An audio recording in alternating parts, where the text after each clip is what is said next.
Today's guest is the creator and host of Good Morning LaLa Land, New Thought Minister. She's an international best-selling author. She's a keynote speaker for the women's empowerment movement, and she is a mother.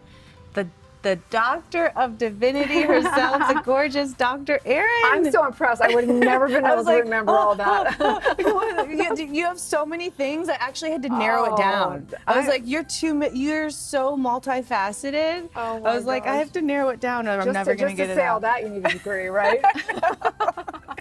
You're amazing, though. Oh, I just have to say that you are my girl crush. Oh so my I'm God, really happy to be here. Thank and you so hello, your last Instagram post. You guys got to check it out. It's no joke. You're funny. It's inspiration. I've been with a trainer. I kid you not. I've been joking around. I go, okay, we need to have the Jessie Golden challenge. And the challenge is this, that like within 30 days, you got to get it tight and right, and then you do a photo shoot. Tight and right. I like that. Jessie, like you get your spray on tan, and you get your yoga outfit, and you have.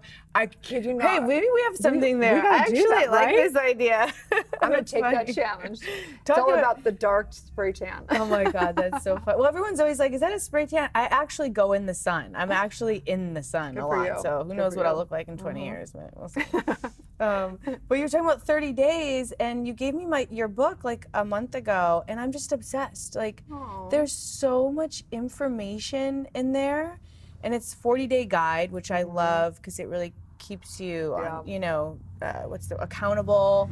And your story is so amazing. Like how you. Thanks. I just thought I had what happened was I was actually going through all my own awakening, and I was doing so many modalities over the years, and I would just take notes of like the epiphanies that I'd have and stuff.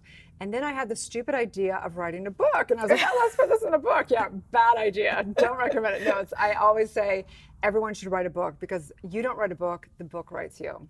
And so for me, this was really a culmination of going through all that and then going through my doctor. And I thought, how can I simplify this? If I were to give myself a book that I wanted to kind of sum up what I had learned, then I put it into that book. So get the book. It's a good book. No, it's an amazing book. And everything that you've been through in your life. I mean, I only know a little bit, but it seems like all these major things that you've gone through in your life is what has gotten you, obviously, to where you are now. Yeah, I mean, we know that, look, the hardest things we go through become the biggest blessings of our lives. But, I'm just a normal human being here. I'm a spiritual being having a normal human experience. I've gone through, my parents got divorced when I was 2, just like I was date raped in high school, went through bulimia, went through divorce myself. I have a 22-year-old son, just life happens. And I just remember a moment when, actually it was when I was, had my stillborn. And there was just a moment when Which you talk about. Yeah, and I've told the story so many times. I don't want to get into the whole thing here, but I had a moment where I just thought,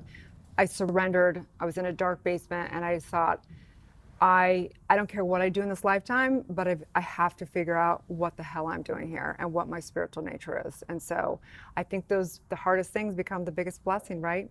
So it's preach it.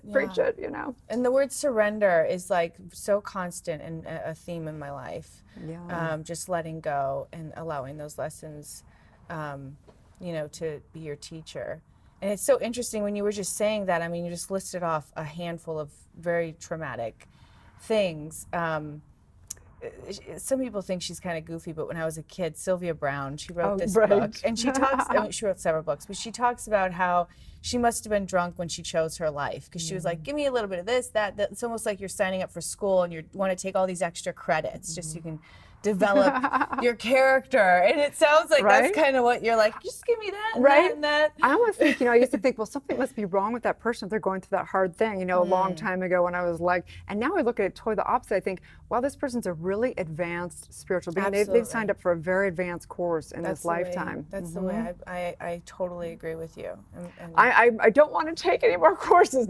No, I mean, we're really in the course. Actually, Good Morning LaLa Land is really my main course right now in life. I feel like because there's different personalities, there's a lot of moving parts. We don't have, a full-time, personal assistants, and we don't have like a whole huge team of tons of producers and stuff. So it's been challenging, you know, and it's like, okay, sometimes you go like, oh, this is hard. And then you go, okay, now who do I need to be? I need to take full responsibility. How do I build a team? How do I build a system? How do I make sure everyone's being expressed? And you know, I'm just learning all that stuff. Because you guys are filming every day, right? Every single day from That's Monday a to lot. Friday. It's a lot. It's a like lot just of when you're like, work. whew, I'm done. It's like, okay, next day, let's do it again. You know? You're like, oh my gosh, it's but amazing. it's fun because we're bringing positivity, good news, and inspiration Oh to no, the it's world. amazing. So it's and you worth guys it. are all so authentic and such good Yeah. people that it just comes across so beautiful. Oh, thanks so much. Yeah. I mean, you're such an inspiration, and being a mom, and Thank you. just Well, watching you, too. you, and We're your story is mirrors. amazing. I love that. Yeah, I love that. I love what you're doing. Thank you. And we were talking about social media and Instagram and how it's kind of hard to like hone in who we are because, I mean, like your resume is so full and abundant, and I think sometimes people get confused. Like, wait, what's going on? Is she a doctor? Is she an author? Is she a mother? Is she, you know, it's like, oh my God, it's almost too much. Yeah, and it's how do we do that? And I think that my struggle, and I still have the struggle to tell you the truth, I tend to not be very vulnerable. I tend to, you know, like put on almost like a facade like we all do. And people are like, we want more of you. We want you to get more vulnerable. We want you to get more real. And it's something that you know, they say that the longest, you know, longest, hardest path in this lifetime is from the head to the heart. And, you know, I still struggle with that to this day. You know, I stay very logical, even though I tap in through meditation, even though I feel like I really love myself unconditionally, I still keep a barrier between me and people a lot. And it's a struggle that it's like almost like I signed up for that course in this lifetime. Yeah. Well, and the fact that you acknowledge it is so beautiful. I mean, I think that that's, to me, you know, I mean, I'm constantly trying to be a humble student. And like, what am I learning?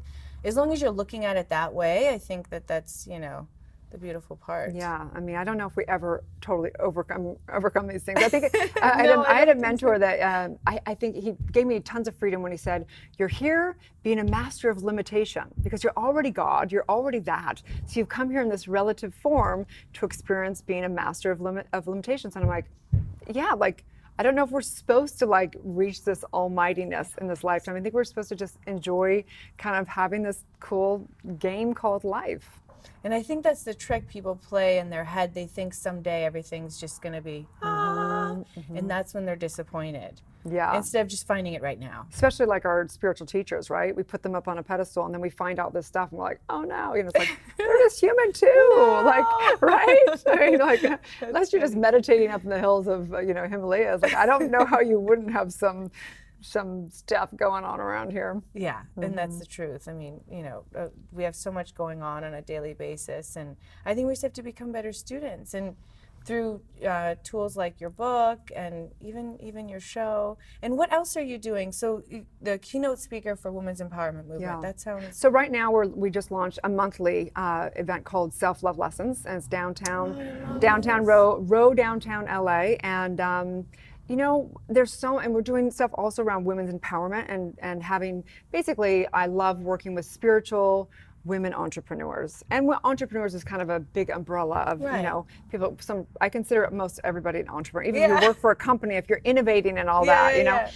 But so, yeah, we're launching that. We have other events. I think the common denominator I'm finding among a lot of the influential women is we're lonely, right? Like we're online, we have this big community, but yet we want to connect. And not like, I don't want like a bunch of, I don't need a ton of friends, but I need deep, intimate relationships with the people that I want in my life. And so we're creating some other events. In fact, I'd like to invite you. We actually have an event. I'm like, self-love, empowerment. We have an intimate, like less than 20 girls we're putting together in July, and there's a few spots left. Oh, and sounds amazing. we're going to do it, and just coming together and having a real intimate conversation. We will be filming it because our lives are on camera, right? Yes. But getting raw and real, and bringing that to be able to open up our own communities for our own intimate events and stuff. So yeah, I've officially asked Jessie right here, right now. She said yes. I'm in. I love it. I'm down. We're doing that with Boss Babe, Natalie from Boss Babe. Oh wait, and Lori Harder and a few big girls. Yeah. There's some we got some amazing powerhouses. women. Yeah, I love this. But we want everyone to be spiritually based, you know, have that foundation. Yeah, of course. Yeah.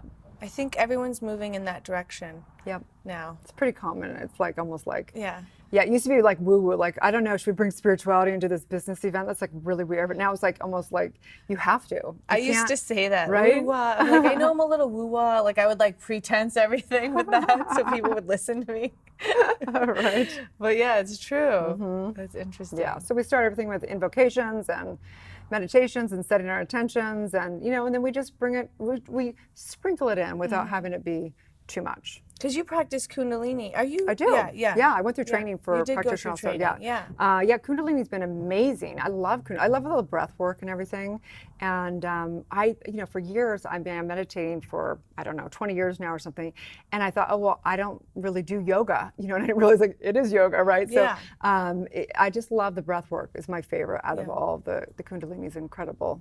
And just the whole scene, there's so many cool people. It is. It's a scene. It's such a scene. Yeah, you gotta like get on all your white clothes, and it's like the whole thing, and it's like it's a thing. It's totally spiritual superiority, like ego stuff going on there. No, just kidding. Well, the nice thing about it, I always tell people that don't know about yoga. I mean, Kundalini is another extreme, but it's like your ideal, what I would envision, like a church. Like you walk in and it's really a safe haven. Yeah. Everyone's loving, everyone's loving you and hugging you, and everyone's just like, it's a very safe environment to allow yourself to transmute whatever it is that you're going through. And if you've never done any meditation or whatever, like people that go into Kundalini have huge breakthroughs. That wasn't my experience, only because I had gone through so much meditation and had the veil come off before that. So Kundalini was more of a physical thing for me than anything, which usually is a very spiritual thing for people, more so than a lot of the other yoga practices. But it's basically 22 modalities that Yogi Bhajan brought together and made into this beautiful, art, really. And so it's lovely. I highly recommend it for people. Oh, it's yeah. Well, what sparked it for you? Like you said, you've been meditating 20 years. Like, what was it that you kind of found your spiritual path?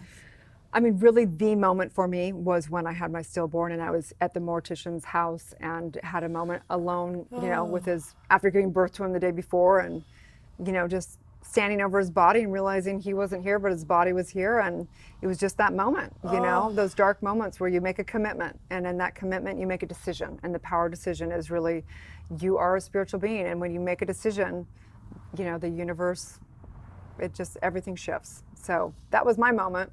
Yeah, but we have many moments, right, where we got to re-surrender and But where did you go? Like, what at that point in time, like, I was just anti-religion, because of growing up in California. My mom was like, oh, religion, so I was like, didn't want to go to religion. I mean, this was, 20 plus years ago, or sorry, it was 24 years ago. And so, there wasn't a lot. I mean, I was actually in Park City, Utah, because I was had gone over there for to go into nursing school in the University of U, and so there wasn't any yoga studios. There wasn't anything. Resource. Right? Like, what do you do? So I mean, honestly, I had picked up a Deepak Chopra book that said meditate for 20 minutes in the morning and the evening, and I had read a bunch of other things, and I had gone to Landmark and all this kind of stuff, and then I went, well, there's got to be something to that meditation thing, because that's the common denominator. So I just did it. I put a little place in one of my walk-in closets. And I put on my little trinkets, and I would go in there and like, it was so hard at first. It was literally like so painful to go into meditation. I was so uncomfortable, but I just thought there's something to this, and I was just suffering. So I just go back in, and just all I have to say is stick with it, because all of a sudden things happen. And I remember I started having epiphanies, and I'd go into my meditation. I'd need clarity around something or whatever. And I'd come out of my meditation, I'd kind of have more clarity around this area. And I thought, well, I'm really like some spiritual master now, right? Because I have some clarity, right? The awakening. Right? And then, and then I'd go back in, and then, things would just trickle in, like truths and things. And I was like, this is interesting, And then I stuck with it more. And then I just got really into it. And I started meditating like 3 hours a day. Wow. And then I'll never forget, I woke up at 4 o'clock in the morning one morning, and I was like, I'm going to go in and meditate. I was so excited to go back in. And I went in my closet, and the whole veil of life came off. Wow. And it was just one of those moments where it's like, holy cow. Wow. Yep. And you can't, it's just one of those things. Yeah. Enlightenment can't be taught. It's got to be experienced. I love that quote. And people go, oh, you're enlightened. It's like, enlightenment is different than what I think people think it is. Yeah. You know, you still have your moments, you still have your personality, but you're like back here, you know? So you can still have a shitty day, excuse me on camera, but you can still be all your human beingness, but you're not in it anymore. It's like you're looking into a movie and you're just freed up from all of it. Freed up. You're just, okay, I'm having this experience. Cool. It's kind of cool actually. I was just having a conversation yesterday with my friend. I was talking about advice that I was giving my son, and it's very similar. And then he said, that's what the spiritual teachers are always saying. And I was telling my son, you know, they're growing up in this era of like, how many likes do I get and stuff like that.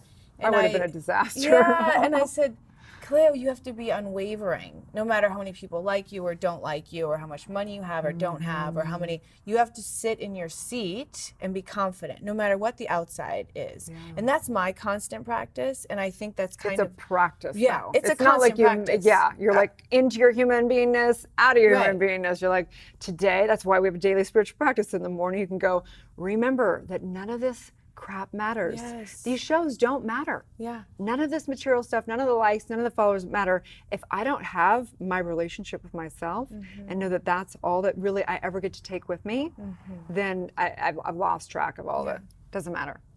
But I think when you are in that seat, everything naturally, organically happens. Totally, right. And it's such a, But you have that. You're so authentic. It's not like you can feel it. Actually, I mean, you energetically can see it when you see a picture on Instagram. You can see if someone is posing, the yoga tush picture, or if they're really like in a space within themselves. You can really, I mean, you know, subconsciously we're all psychic. We're all intuitive. We're all that. It's just whether we acknowledge it or not. Well, I think you know, back to Instagram, it's like, trying to share yourself in an authentic way, but also play the game is a constant battle of mine.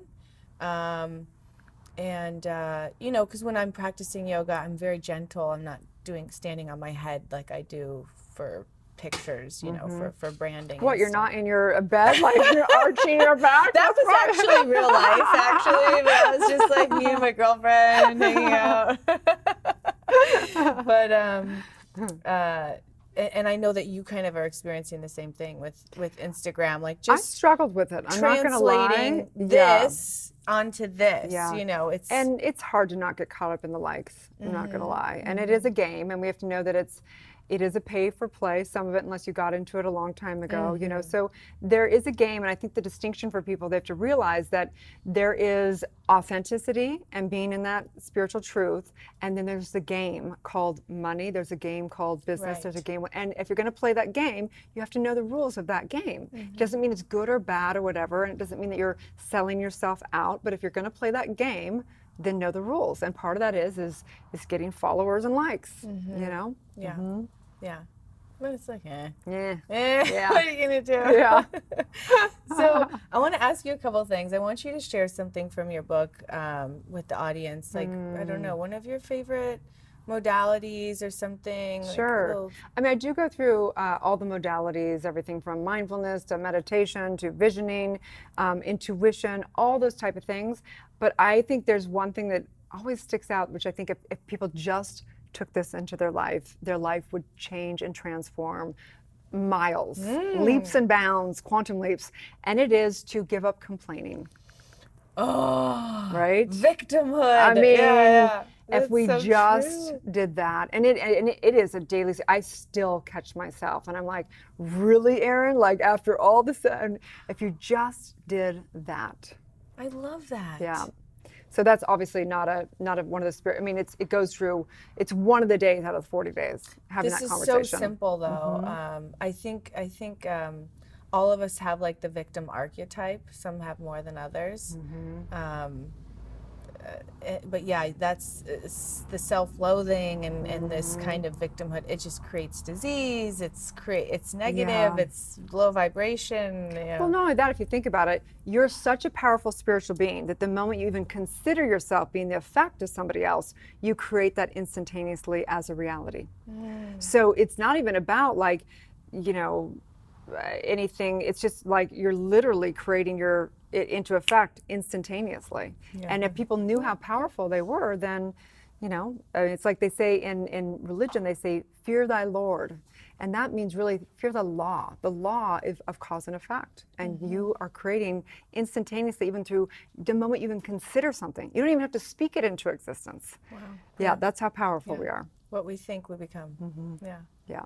So now I'm going to ask you, what is your golden secret? I love that. That's like a great. Why didn't I think? I'm sure I there's didn't a even think of that. I'm million. like, oh, I didn't even think of like, oh, she's going to ask me that one thing. I mean, you know, I mean, it's cheesy as it is. It's meditation for me. Has been the number one secret. If I say there's anything to do in your life to unleash the secrets of this universe, anything to unleash self-love, anything to unleash your inner vitality, whatever it is, it's meditation, because you have to listen. You have to sit in the silence and be the portal for the universe to stream, your higher self to stream through you. And I've never found any other way than that. Prayer is different. Prayer is putting a message out and expanding the consciousness. Meditation is really merging the lower self and the higher self. And to do that, you have to go into the silence. And like Kundalini is amazing, but my pet peeve with it is that you're constantly doing mantras, and they say you have to do mantras. I disagree. I believe that you have to, at some point in time, go into that silence. Yeah, 100%. I agree with you too. I think it's a good space to get in, especially for people that don't feel comfortable sitting still. But absolutely, I just need to go. At some point in time, in your mastery, you've got to master silence. And you talk about that in your book for people that don't meditate. And yeah, I go through the distinction of meditation, because there's infinite ways of meditating, but there are basically two spectrums of meditating. One is what is prayer or mantra, where you're literally, you know, communicating to the universe, and there's another spectrum of receiving the universe. So yeah, so there's many modalities in there, and I go into that and kind of the distinction. I think people just don't know what meditation is, you know, and people do different ways. There's so many different ways of meditating. Yeah, I agree. Yeah. Thank you so much for coming today. I hope everybody go follow Dr. Erin. She has so much wisdom to share. Oh, you're such a light. I'm so excited. My girl crush has come through. So fun. Yay.